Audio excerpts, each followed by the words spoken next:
All right, hello. Try that one more time. Hello. I am Professor Tobias. I teach psychology here at St. Charles Community College, and it is 10 o'clock. I'm going to begin on time. Bless you, Gesundheit, good health.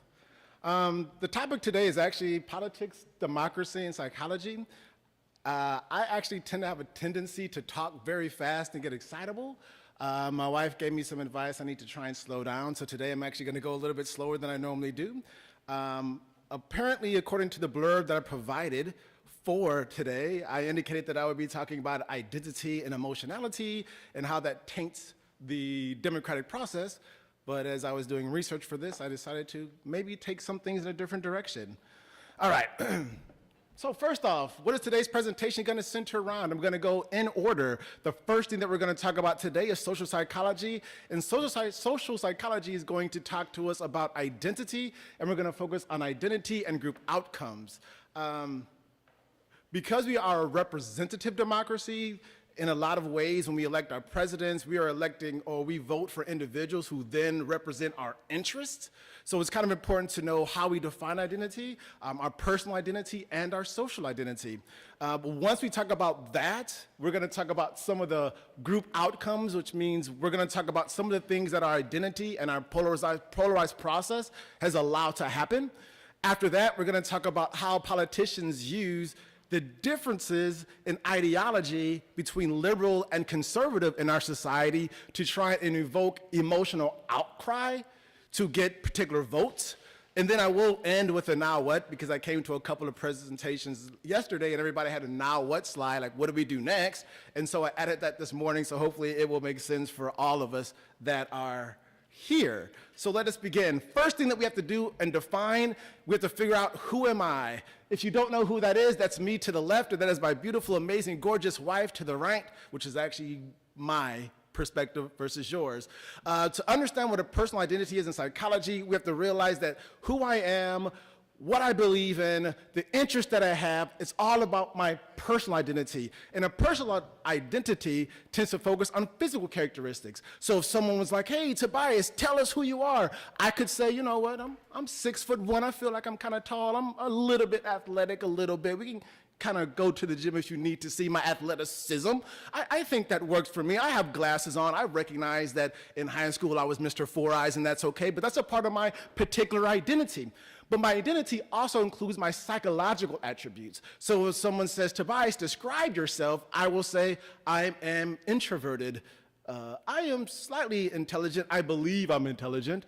Some of my students, oh, this is live, sorry. So some of my students have actually said, Tobias, you're kind of like an asshole sometimes. And I say to them, well, that's a part of my identity, and it took many years for me to perfect that belief of who I am, and that's okay. And all of us have an identity. You ask yourself, who am I and what do I believe in? And that's your personal identity. It includes your physical, your psychological, but it also includes your interpersonal characteristics, how you relate to people. So I myself, that's my wife, so I'm a husband. I am also a son and a brother. I have a twin brother, which by definition means that I'm amazing and great because identical twins are unique, awesome, and amazing. But those are my relationships and how I relate to other people. I feel I'm a professor to students.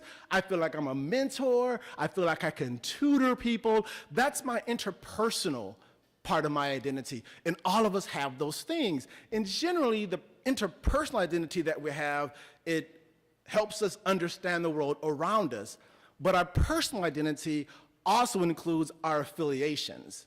Now, our affiliations tend to be the bigger process. So not only am I Professor Tobias interpersonal, not only am I athletic, physical, not only am I smart, psychological, I'm also affiliated with the group. Now, I might shock some, but I feel confident in saying it. One of the groups that I affiliate with, I gotta tell you, I turned the volume down like I'm sharing a deep secret. One of the groups that I affiliate with happens to be my ethnicity, so I actually am African American. Sometimes people don't see that, but I'm okay with that. But that's an affiliation that I have. Others may say, well, I'm affiliated with the Republican Party or Libertarian or Green Party. Those are all affiliations that we have. You might say to yourself, well, Tobias, I am a male. I go to this church, which means that you then say your social affiliation is the church that you attend. So you might be Baptist, you might be Catholic, you might be Protestant, but that's a part of my personal identity as well. So it includes both my physical, my psychological, my interpersonal, and what I affiliate with. And it's that affiliation part that politics really plays a role. Because historically, political identity was an identity that I developed in adolescence, but it was focused more on how I thought and relate to other people. But what we're finding is that political identity is starting to become broader. And when we talk about broader, we're saying that that political identity is becoming more strongly my social identity. And my social identity, oh, am I going too fast? Are you okay?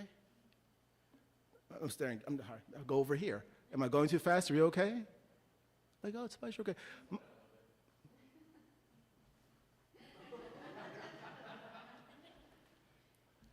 My social identity. No, thank you for that. My social identity is the group that I affiliate with, and when I affiliate with that group, it helps me to feel important about myself and myself within that group. So a portion of my self-esteem is driven by the group that I'm actually a part of. Part of our personal identity is going to include that social identity. So for example, because we're in St. Louis and people are baseball fans, I might say I am a Cardinal fan. Because I'm a Cardinal fan, that becomes a part of my social identity, because by being a Cardinal fan, I'm a part of what? Cardinal Nation. Sports does that. It just has to be the particular group that I tend to identify with. If someone's a hockey fan, but they're not a Cardinals fan, then Blues Nation is what they affiliate with, and that becomes a part of their particular identity. People can vary on how many social identities they can have, because there are a lot of groups that you are part of. And in the psychological research, we know what's most important about your social identity is which groups you identify as being most important. So for some people, being a part of Cardinal Nation is extremely important. And so when they go out and they become a fan and they go to the game, they're going to make sure that they look like they are, by definition, the most important Cardinal fan. You're not going to beat me in my face mask. You're not going to beat me with what you have on. I myself am a part of Cardinal Nation more so than you, because that identity is important to me. We also have to understand with social identity, by theory, is that when I have a social identity, that means I have to have in-group favoritism. In-group favoritism is simply the idea that because I'm a part of this group, I feel better about the group.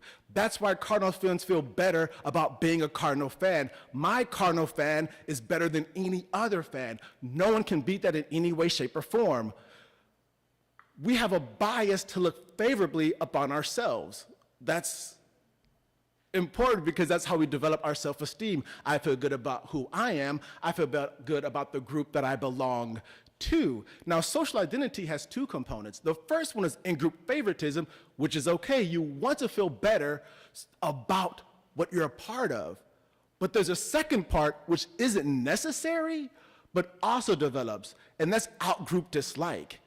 I love my group.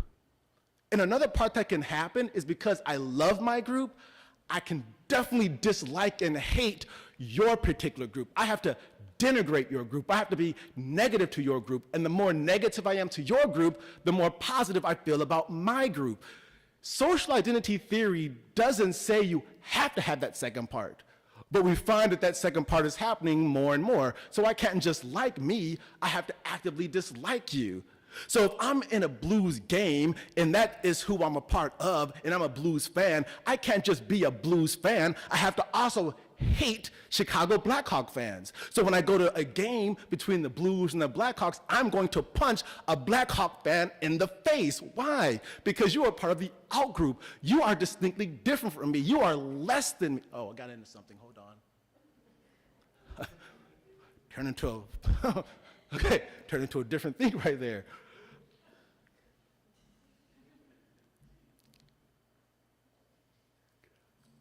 I dislike your group. I don't know your group. I just know you're a part of that group. And that's enough. That's social psychology. Now, here's where it's interesting. Oh, this is interesting. Here's where it's even interesting before we get into the politics, because some people are already seeing where this is headed, right? Okay. I don't know why I'm moving. Okay. My time is okay. Social identity is so influential for us that people will separate and form groups on the most trivial things and dislike someone else for something minor. We're not even talking about sports, which is a part of American culture, so we get vested. I do this in my intro psych class, so they've heard of it already.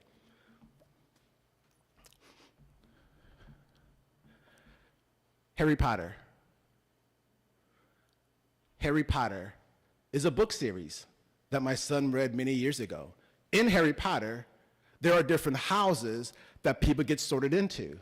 Gryffindor, Hufflepuff, Ravenclaw, Slytherin. Those are arbitrary houses created for the book. But if you go online, you can take personality tests to see which house you'll be sorted into. It is arbitrary because it was made up. But when people get sorted into their house, they start to, oh man, I'm Hufflepuff, yeah, because no one wants to be in Slytherin, this sneaky house. That is arbitrary, but then my wife plays Pokemon Go. Pokemon Go arbitrarily assigns people to be in a particular group based on color. Red, gym. Yellow, gym. Blue, gym. Now let me be red and walk around campus and there's a blue gym. Oh, I'm taking that bad boy over. I dislike the gym arbitrarily. That is a minimal group paradigm. We will separate and group on the smallest things. It doesn't matter because it's a part of how we identify our self-esteem. So if we do that for Pokemon Go, we're definitely going to do that when it comes to politics. The tribes that people talk about today, they talk about partisan tribes, it's simply a part of the people's desire, which is us, to separate. We identify with groups. Political ideology becomes the group that we identify with. And because I identify with the group, my group, in group favoritism, has to be better than your group. That's the history of human life. We are going to have that. When we talk about political polarization, what literally happens is there is a group that says, I have this policy, and another group that says, I have this policy for a particular thing. Political polarization says we all fall under one group or another group. Political polarization in of itself doesn't have to be extremism. It doesn't. It simply says,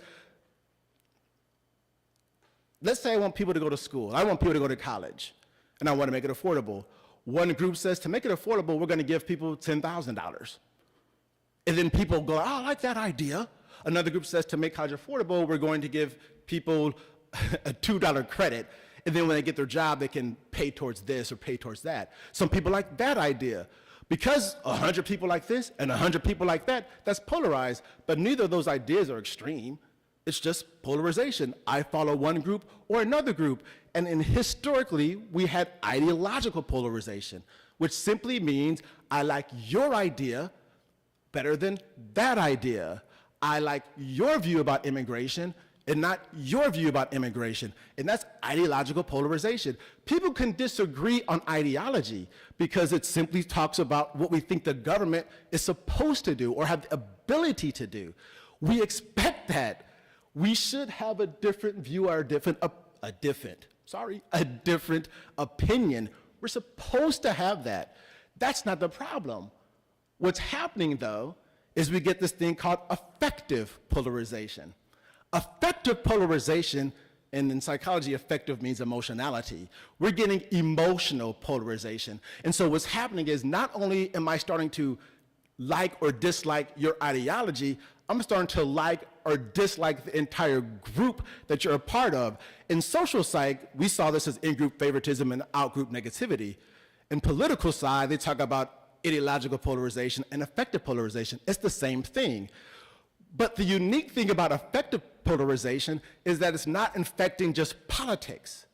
It's starting to influence everyday interactions that people have. And when we start to have a political identity become broader to the social identity, driving the behaviors that I have, then by definition, you have a divided society. Now, some people argue on how divided, people really are. Is it just the elites that we elect? But there is evidence to suggest that it's not just the elites, the party leaders, that are separated emotionally. So let's talk about the lives that we live. I have to do a water break.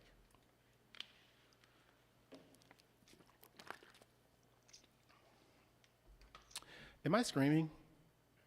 Okay, thanks, because I would be screaming. Relationships. Who do you love? There's a song back, okay. So you can't separate and discriminate legally over race, but you can discriminate over political view.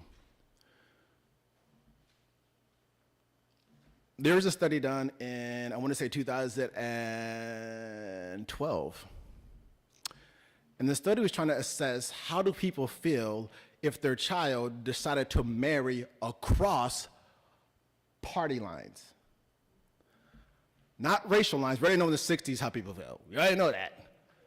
This is party lines. Would you be comfortable if your child got hitched to someone of a different party? In the 1960s, they found about 4 to 5% of parents would be upset if their child married across party lines. That suggests that people had ideological polarization and it stayed there. In 2010, this is what we found. That number's wrong.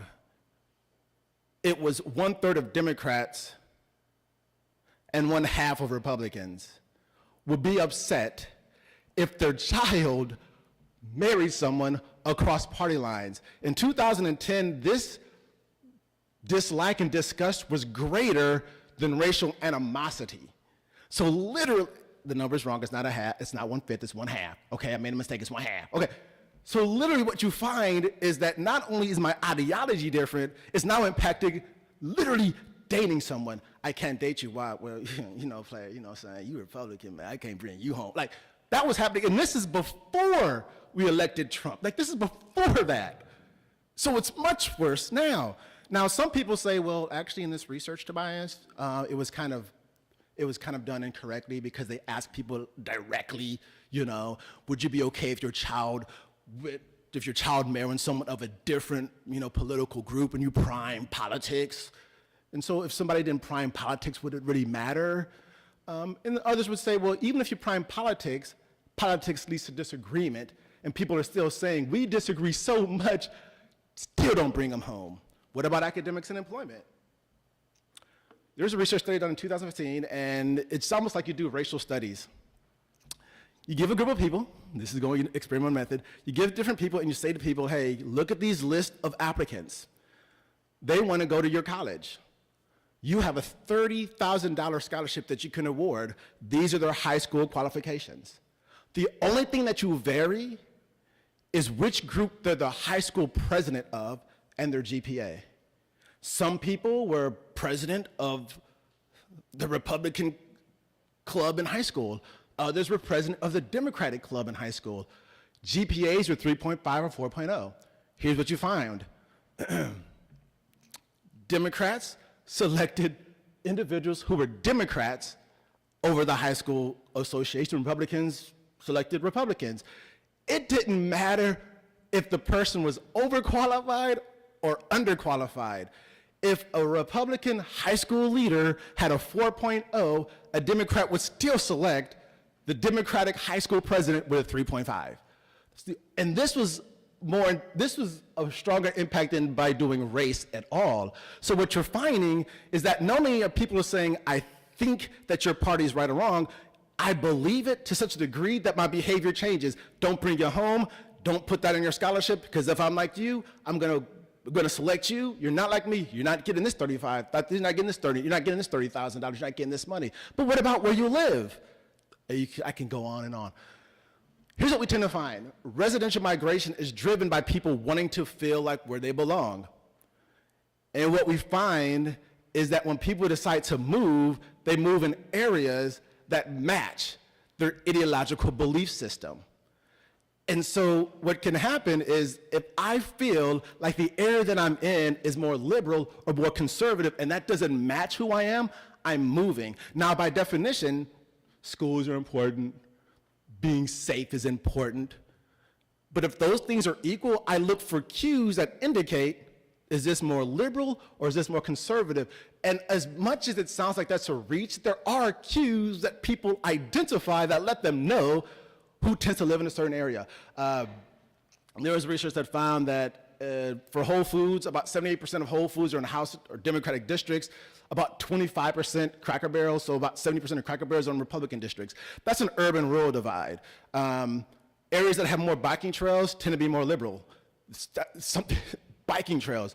Areas that tend to have more churches tend to draw more conservatives. If I drive down the street and I see flags on a house, that becomes associated with conservatives.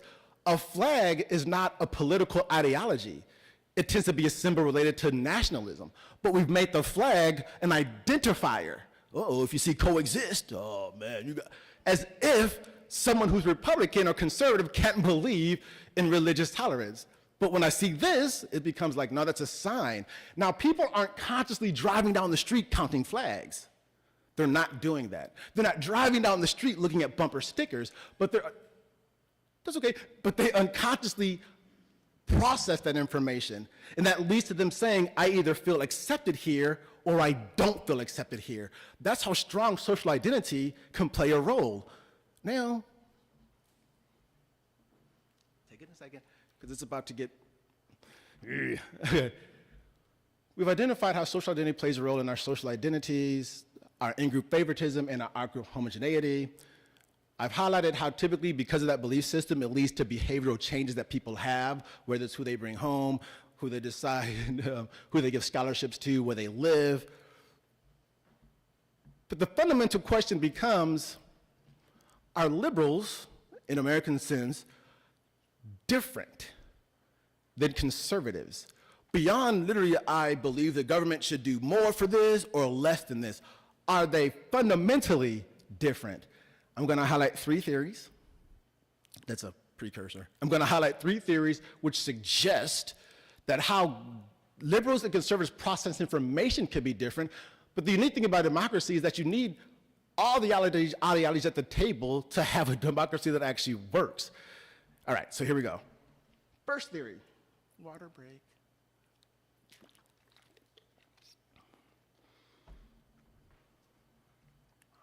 There's a, I almost said there's a guy, Dr. Jonathan Haidt. He writes a couple of books, and he wrote a book about the righteous mind, and was focusing on, he believed, moral psychology. And moral psychology centers on reasoning, so it combines philosophy and psychology. And based on his work, he believed that there are like 6 major moral constructs that people tend to have. And he said the issue is that liberals identify or focus on 3, conservatives focus on all 6. So people took that to say, conservatives are more moral, but that's not what he's saying. Now, people disagree with this work, and there are some issues that I have with it, but I think it's going to be important because how people message and sell their political view tends to align with some of the moral reasoning. So this is the moral chart that he came up with. Care, liberty, fairness, loyalty, authority, and sanctity are the 6 major moral constructs. Liberals tend to focus on care and concern above everything else.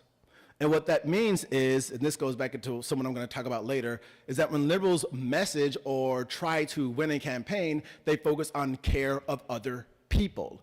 Take care of migrants, take care of mothers, take care of people.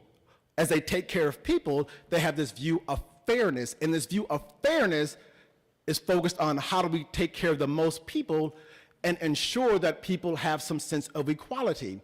So what do Democrats suggest? They will say something similar to, we should have loan forgiveness. It's more fair for loan forgiveness for some because they're taking on this huge debt, and to have some sense of equality, That should be okay. That should be right, even. When we suggest or liberals say things like, we should have those that make more, pay more in taxes, that's a degree of fairness. That becomes more fair because they have more. Liberty, in this particular sense, it's more focused on ensuring that people have the ability to do what they need to do without an oppressive structure or systematic issue. And that's what drives liberal ideology, those three major moral focuses. So when someone campaigns, they campaign on compassion. They campaign on empathy for these others that don't have enough. And so when someone's like, I'm social justice, it's because I see that there's harm to others that I want to correct. That's his idea. But he says conservatives, when I message, tend to focus on all of them. And the biggest thing they focus on is preserving the tradition. So when I campaign, it's about tradition. It's about tapping into what conservatives identify with. And because that's a part of my social identity, I start to latch onto that even more strongly. So what do? You focus on, this is not going to sound right.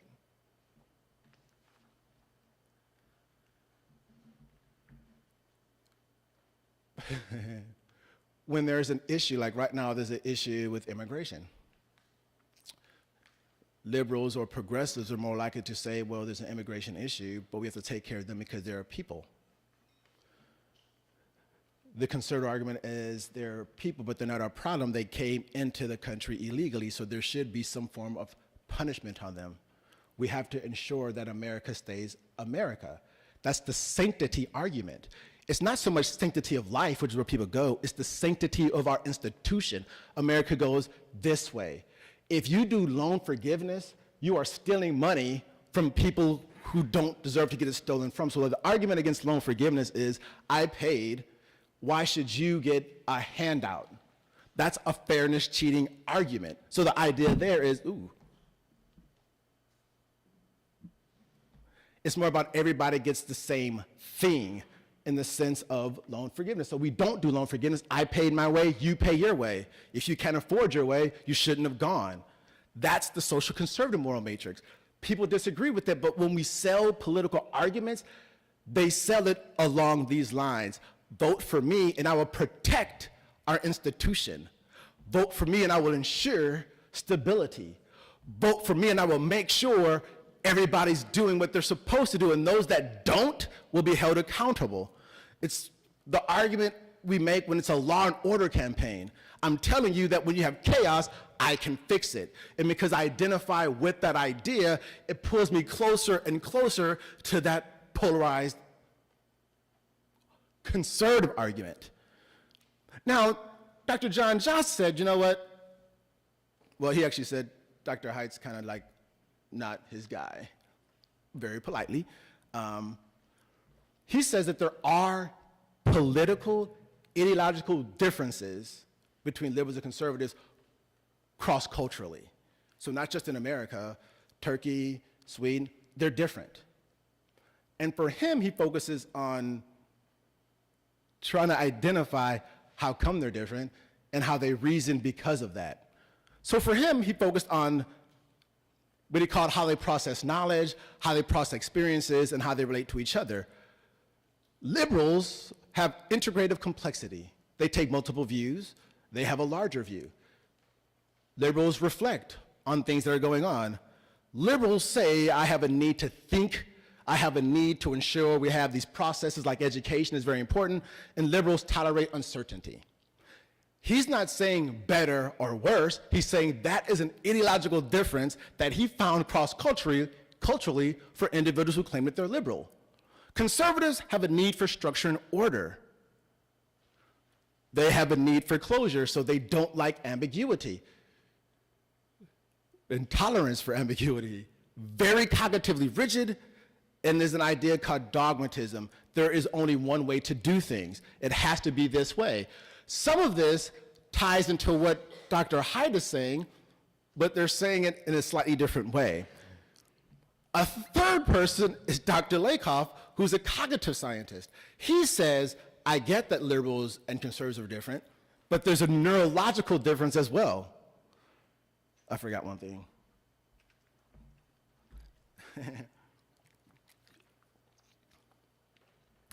I'm gonna butcher Dr. Jost, like he's gonna watch it, but if you happen to see it, I'm sorry in advance. This idea comes along with what he called his system justification theory, that people, when threatened, want to support the system that they're in. He suggests that when you threaten the system, people become very identified, specifically conservatives.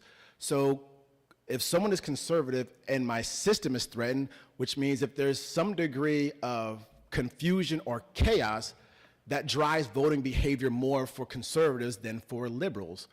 So if it looks like the country is losing something, there's that sanctity argument. If the country is losing something, that means more for individuals with a conservative ideology than a liberal ideology. So that doesn't scare liberals as much as it might a conservative. George Lakoff is saying that there are emotional differences as well. And so what he talks about in his particular argument is liberals tend to focus on empathy, which should be the largest thing that we as humans should focus on. He doesn't actually try to say that liberals and conservatives can't do it, or liberals are only this, conservatives are only that. He's saying that the way that our brain works, we have this emotional center and this rational center. And this emotional center, it's not wrong to tap into that to try and sell particular policy. But what happens is when people sell their campaigning messages, they're tapping either into this emotionality and empathy, or they're tapping into how things are supposed to be. And when you tap into how things are supposed to be, it's aligning more on the right. When you're tapping more into the empathy, it's aligning more with the left. And because we've already pre-selected the groups that we identify with, I'm going to start seeing you as distinctly different than myself.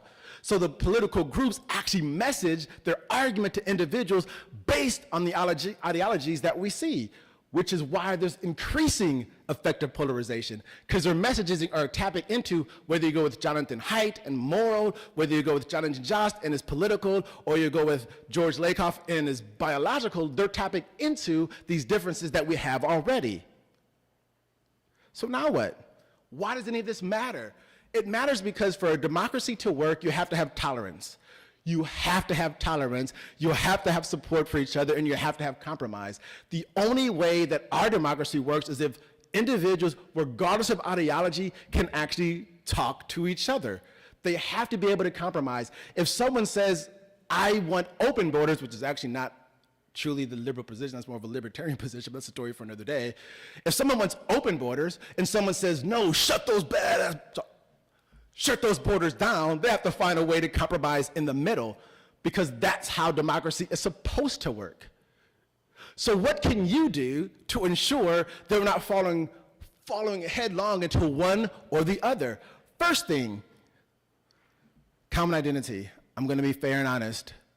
Based on social identity theory, the way that you reduce animosity toward the other group, so the way to reduce animosity between conservatives and liberals is to try and have this overarching common identity. And typically this research focuses on if you can prime people to think about America, that should make people less polarized. So, like, I might be Democrat, but I'm Democrat in America. I might be Republican, but I'm Republican in America. And if you make me think about America, I shouldn't dislike you as much. That's the argument. It's mixed, to be honest. There's some research that suggests that when you do prime America, like you ask people how they feel about the other candidate during July 4th, people will report more positive traits, but they also don't report a change in how they negatively feel about the person. So if you ask me, like, I'm making this up, I don't have animosity like that, but like, if, going back to Blues and Blackhawks, so if you ask me before a Blues and Blackhawks game, because we're all American, like, hey, this is July, well, they're not playing hockey in July, let's pretend. So it's July, we have a summer hockey game. How do you feel about Blackhawks fans? How do you feel about Blackhawk fans? I would say, you know what, I don't feel too bad about them. But I still carry these negative characteristics about them, because the common identity is still based on how my personal identity, looks at the broader picture. It's the reason that COVID-19 was a situation that should have aligned with a common identity because we were all dealing with a common goal, but it led to more fractures because you had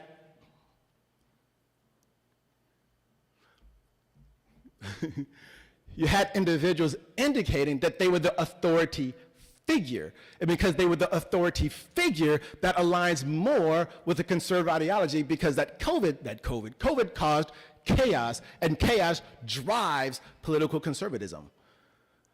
It's almost interesting because on 9/11/2001, that was Bush. About 6 or 7 days later, Bush made an appeal. So he got on television in the Islamic Center and he appealed to Americans to talk about how how Muslims were just as offended by what happened. Now he kind of tried to do it, but he tried. He tried to bring people together because the common identity was that we're all American who dealt with something. He said Americans and Muslims, like you can't be both. So he said American and Muslims, they are devastated by this tragedy. This representation does not represent what Islam is. That's what Bush did in 2001. That was him trying to establish a common identity. Now, there was still an increase in America there was still an issue with individuals from the Middle East. There were still issues with prejudice towards them. There was an increase in hate crime towards them. That was still there. But politically, the leader of the country tried to say we had this common identity. That's in contrast to COVID. Second thing you can do is what we call education. Education is important because it centers on knowing the other person. What we do sometimes find is that people tend to exaggerate group differences because they have to feel better about their group, but because I feel better about my group, I exaggerate what I see in your particular group. And so what we find is that Democrats overwhelmingly exaggerate how many Republicans actually make six figures. Republicans overwhelmingly exaggerate how many Democrats are actually religious because people aren't educated on who they're actually around. Democrats, I'm not going to say Democrats, liberals, when it comes to social media consumption, tend to look at liberal sources, but they will look at a couple conservative ones as well. Conservatives tend to look at conservative sources. They don't look at liberal sources quite as much, but they will. But because the algorithms of social media create this circle or this cycle, it's hard for me to become educated for another political view. If I'm living in an area that's all liberal, if I bring home my loved one, my wife, who is also liberal, if the people that I interact with at work are also liberal, and when I go on social media, the algorithm tells me to look at liberal content, I don't become educated on another point of view. That's what we have to do. There can be an issue with that too. Man, there's issues with everything. We do find that the harder someone endorses their political point of view, the less likely they are to receive and accept information that's counter to their point of view. We have this view that we want to support, so we look for reasons to support it. So when it comes to hardcore partisans, you can't do no with that. That's the psychology. I should say, no, just keep educating them, they'll change. But psychology says if you're hardcore on this side or hardcore on that side, information gets rejected. Emotionality is good, sometimes slow down. Emotionality is good, sometimes slow down. Emotionality in a response to things, it's good. We should be emotional about ideas. You should be emotional about a lot of topics. But my emotionality does not mean I have to degrade someone who has a different view. That's me tapping into the effective polarization. I'm not going to talk about anybody. So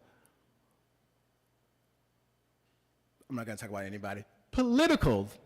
This is psychology. There's also political arguments you can make. What should you do politics-wise?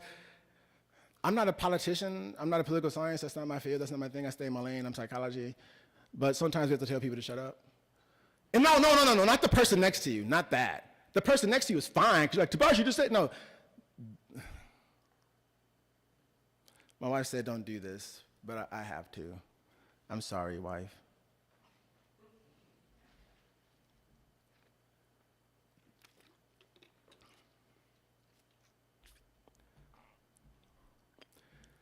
If things were different, I would probably say something different, but things aren't different. In the blurb that I gave, I said that people believe it's both sides doing it. It is true, both sides can have extreme polarization. It is true there are ideological differences, but both sides aren't doing the exact same thing right now.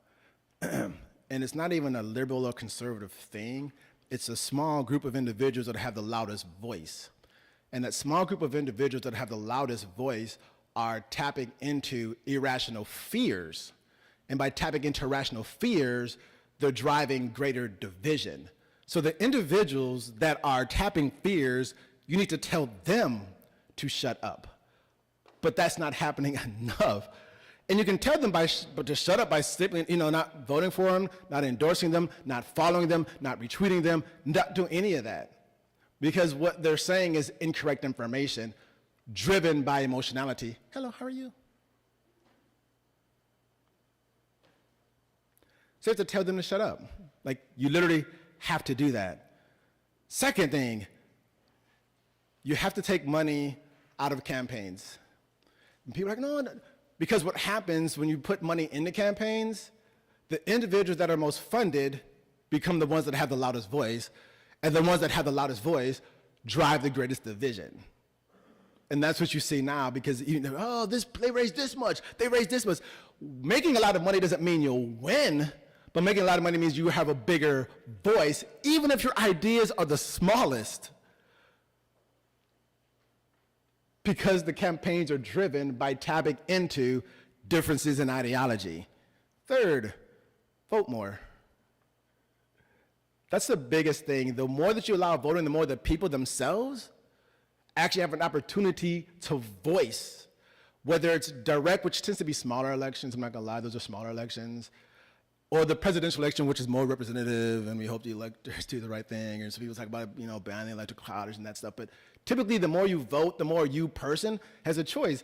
And with the voting thing, what might have to happen is you might have to vote for someone who has some policies you disagree with from the other side, because the person on your side is so asshole-ish.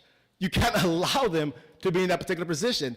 The good thing about voting in American history is that there can be correctives. So you might have to vote for someone who's against a particular belief that you may have.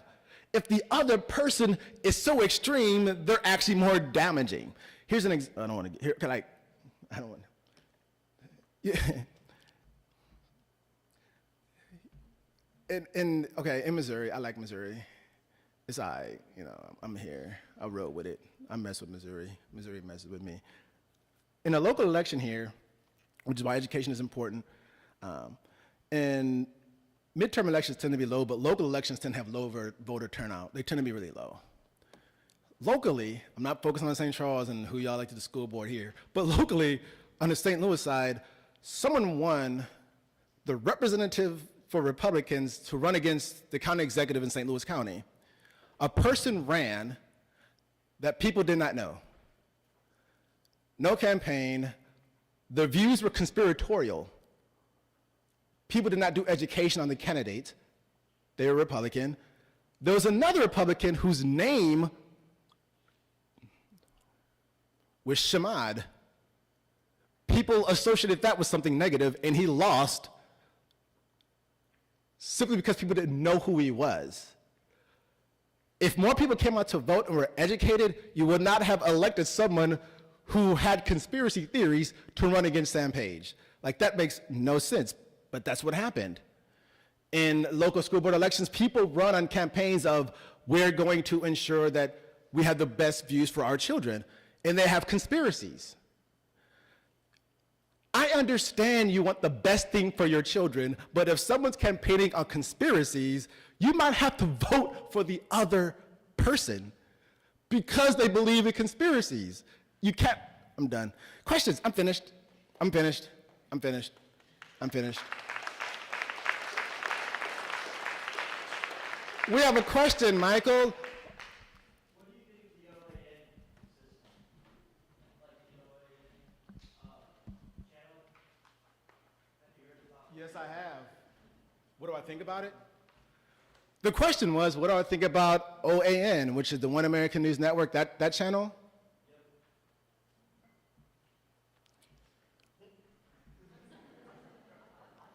I think that channel presents information in a very biased manner. That's what I think about it. That's what I think about it. I will highlight that if you listen to talking heads or watch television shows that purport we're going to tell you the whole truth, that's not accurate. But if they start anything, I'm going to be objective right now. I wouldn't watch it. I have seen it. I have, it's like, oh man, this is, but everything is like, wokeism, radical left, destruction of America. It's like, I can't do that. I'm pretty sure that I'm confident that there is no one on the left who is so radical that they can destroy America by themselves. I feel confident of that. History would tell me that to be the case. We're still here, but we've had some crazy-ish in our past. But that's what I have. Thank you for your question. And nothing even happened. It's like, I'm standing here just for you. I'm here for you. Oh, right here in front. Hi. A follow-up question to that. I've never heard of OAN Shoot. until today. Dag. So my follow-up question is, what do you think about, or could you recommend any other nonpartisan, non-biased, non-profit fact-checking sites? Like, Fact or Snopes, or what's your opinion on those? Okay, if you're going to do a fact-checking, I just sounded really rude. There actually is some issue with the fact-checking sites in the sense that some of them aren't checking facts as much, but Snopes is okay, but you want to confirm what Snopes is doing. Snopes is good because they give hyperlinks. So if you can confirm by clicking on hyperlinks are your friend, see where the original source material came from. Media bias, I think that's what, media bias is also a website. Some people feel like it's not to the left, but they also provide hyperlinks for you to confirm for yourself. The one thing I will highlight with hyperlinks is that sometimes hyperlinks send you to websites that are in alignment with whatever that viewpoint is. So it seems like you're double checking, fact checking, but you're just going to more and more sites that are already biased. And that's the other thing. We know for a fact that liberals and conservatives trust news sources differently. Like, technically, the only news source that both of them trust, kind of, sort of, is the Weather Channel. And even that's varied. So like 60% of Democrats and about 55% of Republicans trust the Weather Channel. And then it starts to go downhill from there. And this really, they both agree, though, that Alex Jones is an asshole. Like, that actually is almost, that's bipartisan. Like, currently they both say we don't trust that guy. So we just,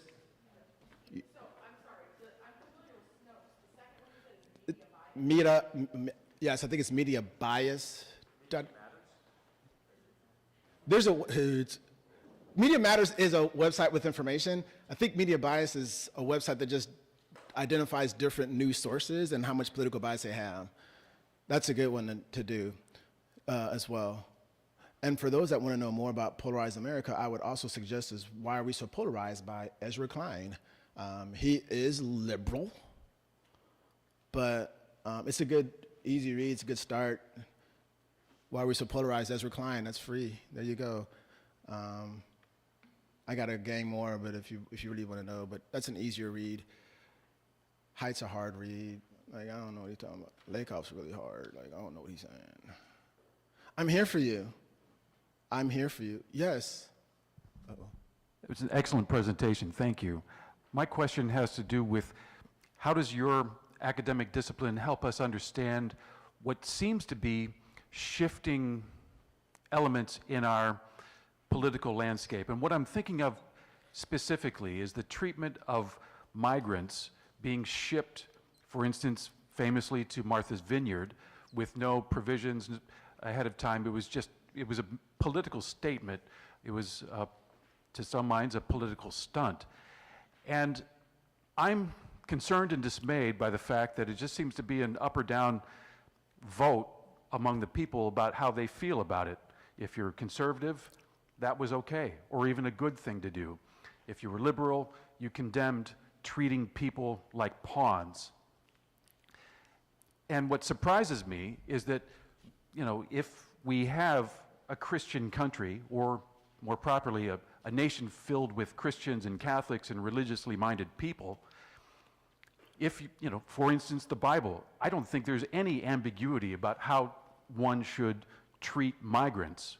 And yet, politics is trumping what would seem to be a pretty clear case. Does your academic discipline help us sort this out?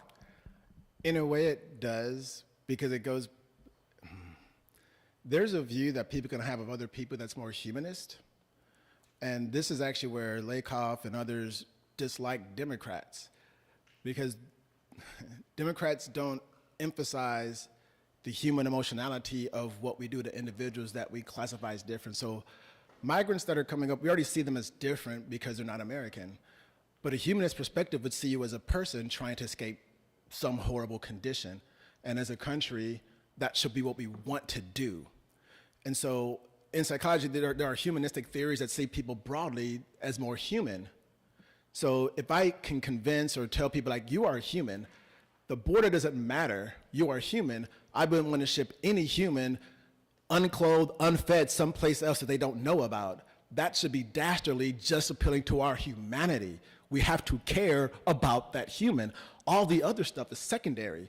That is human first, but it becomes a political pawn, like you said, where they're not American, follow the laws on one side, and we know you're just political, versus that's a human, let's take care of humans. We can fix everything else, but you don't do that to humans. Plus there's another element, because you don't see them doing that to individuals that cross the border in other parts, like northern border, but there's another element to that. But humanistic would be where some psychology would go with, which is kind of closer to what Dr. Joseph would say as well. That's what I would say. Yes. Broad question. But since you said that conservatism is about, you know, preserving the tradition, why are so many conservatives trying to bring religion into that when religion into politics, when religion being politics is never part of the tradition? This is going into political science question. First off, I want to highlight tradition is not necessarily a bad thing. We have to have that.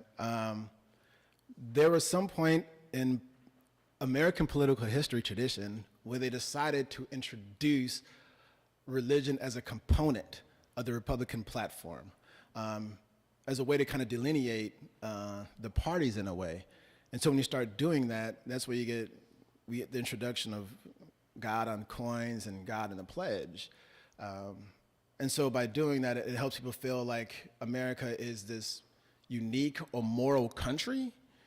And so because it's a unique and moral country, and we have this religious belief, we have this idea that we are better than. You could,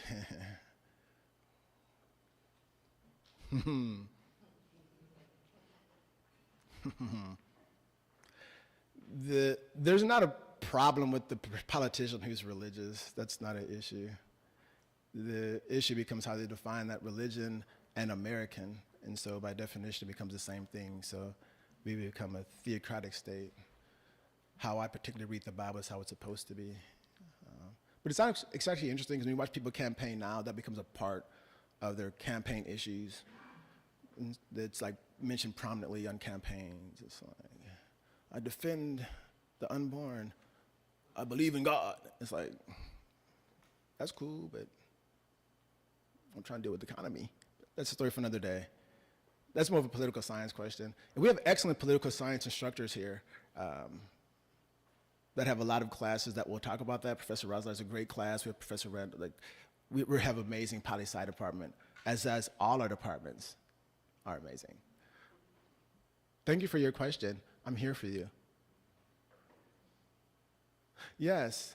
So you talked about how to lessen the gap with like know whether you can pace or knowing, but how should we try to mend the gap with your own pace? Like if you have like a parent of a very different political party, how should you try to relate to them so you can still like have productive conversations? How can you mend the gap in families? That's a tough one.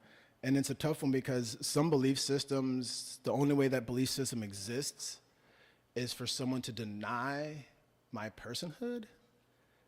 And so it's hard for me to reconcile. I have to accept that you deny who I am just to have a conversation with you. I wish I had a great answer for that. Psychology suffering, trying to figure out how to bridge the gap. Some people say try and find some commonality where you can talk. There are some issues that will cause debate if it's possible to avoid those. You can provide information, but we also find that that's what Democrats also do a lot wrong. They try and overcome people's emotionality, being invested in a topic by saying, here's the scientific fact, but that doesn't connect with people. So in some ways you want to be empathetic, but you can't be empathetic to someone who literally doesn't see me. So try and find an area where you can be empathetic at. Sometimes you can't have the political discussion. Sometimes you can't talk about certain things. And then there is a peripheral persuasion route that we can use, which is basically subtly slide in bits of information, subtly slide in little retweets, subtly slide in these little bits of information. By doing it slowly, they will start to accept specific ideas, but that takes time. But again, the biggest issue is having conversations with people that don't see me. I wish I had a great response for you. My heart hurts. It does. Yes. So, for a candidate who's like running for any position, how can we, say they say one day, they'll say all the promises of what they're going to do in, office, and then they go into office and they never do anything. How could we, what do we do about it? Enact term limits so they can't do that for years. But vote them out. I mean, I think typically when people run for an office, they typically have good intent. I'm trying to be optimistic. They have good intent. And so you almost have to hold them accountable for, okay, you said you were good. And you have to also distinguish between what's a political promise and what's something that someone can actually do. I mean, people say a lot of things of the campaign, but there's some things that they can or cannot do. So if they're elected in a 2-year position, you stay on about what they're supposed to do at every meeting, every email, and you let people know this is what you said you would do, you're not doing it, and you're not giving a reason why you're not doing it. If it's a 6-year position, that gets a little bit harder, just turning to senators. That becomes a little bit harder because they're there for as long as they're there for a heck of a long time. But I would also identify that on the campaign trail, if candidates start saying things like, if you vote for that person, that's gonna change society, they're gonna be the worst, you need to hold them like, okay, specifically what do you mean? Is that person the enemy? Because technically, in our democracy, the next candidate can't be the enemy. And that's the other issue, is that you can't be a candidate calling American citizens names either. So if a candidate does that, they can't get your vote. They can't. Because they're saying that American people who vote for them are actually enemies, but they're not. There's not an enemy. So I kind of rambled, but you have to keep on them, and if they don't do what they're supposed to do, you almost have to be actively engaged as a citizen to like, we got to get you out of here, because you're not being a servant leader. You're being a leader you're not being a servant leader. 2 years is easier, 6 years, well, term limits is good. That's a political solution that people have. It's not really a radical idea. It's just saying that there's nothing wrong with someone being older in an office, but there is an issue if you've been there 30 years, because I don't know how in tune you are with the changing demographic in your area. Like, I don't know. I had this conversation. Somebody's like, you said if you're 70, you can't be in office. I didn't say if you're 70. I said if you got there when you were 20 and you're still there when you're 70, then we got a problem. That's an exaggeration. I realize you can't. Okay. Thank you for your question. I'm here for you as well. No, Thank you. We have that odd eye contact moment. Yes, This might be a political science question, but I have some political scientists in the house. do you think that ranked choice voting could decrease some of the polarization? From my understanding, it should. Oh, so that sounded very biased. From my understanding, which is not the best, it's supposed to deal with some of the ways that people vote based on it. I think there's a reason that, I think there's a way it can help, yes. I think there's a way it can help, yeah. Because ideally the idea is that it's going to overcome some of the ways that people tend to vote. So for example, where I live, it's a racial thing where I live. And so what happens is there are black candidates that run for an office and then there are white. And what happens is black candidates that run, they split black vote, and overwhelmingly white voters don't vote for the black candidate. I'm not saying they're racist, it's just like that's just typically what happens. And so with ranked voting, you get first, second, third, it can help offset the fact that there's this concentration for the other candidate on one side, and the other side tends to split votes amongst. And so the argument, people are like, well, if you just get out and vote more, it's not really about getting out and vote. You're literally not voting for me. So I think it could be a benefit. I don't say it's worth a shot. And that's the other thing. Things can be worth try it. We correct it. That's what democracy allows. It allows correctives. Try it. It's not that extreme. Everything becomes extreme. Universal basic income, that's too extreme. Like, give it a shot. Some cities do it. Why not try it? They're like, nobody's walking around saying we're going to teach people that, you don't need water and air you don't need air. No, you don't need food and water to live. If you had a class in biology and they said you don't need food and water to live, you just need the sun and air, that's extreme, that's radical. I wouldn't want that in my classroom. Don't do that. Try all this stuff, try it out. Give it a shot. Rambling, hi, I'm here for you and you're staring at me. I can do this all day. Yes.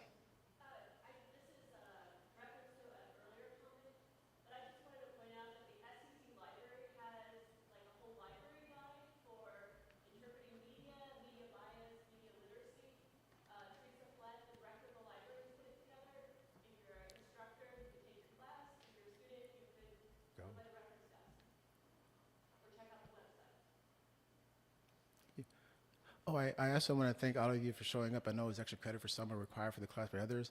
I do also want to say that your generation is not as negative as people say. You actually have access to a lot more information, although you can still have your polarization, you have access to more information. The other positive about younger generations is they don't rely on talking heads as much. They tend to rely more on podcasts, but even when you do podcasts, kind of spread it out. Some people support people on podcasts because they think they're talking smart, but they're not. But you're less likely to listen to just like one news source. You're more likely to be like, oh, listen to this, listen to this, listen to that. So that's a positive, because my gen kind of messed stuff up. I'm here for you, always. Democracy Days continues at 11:30 with a panel on banned books. And it continues tomorrow and Thursday. Learn, grow, be great, be amazing. Uh-oh. Voter registration, right outside. Go vote. Yeah, you still have time if you want to vote in November, you can still vote right outside, register to vote. Right outside the door, you scan on your phone, takes you like 2 minutes. Vote. Thank you for coming. No.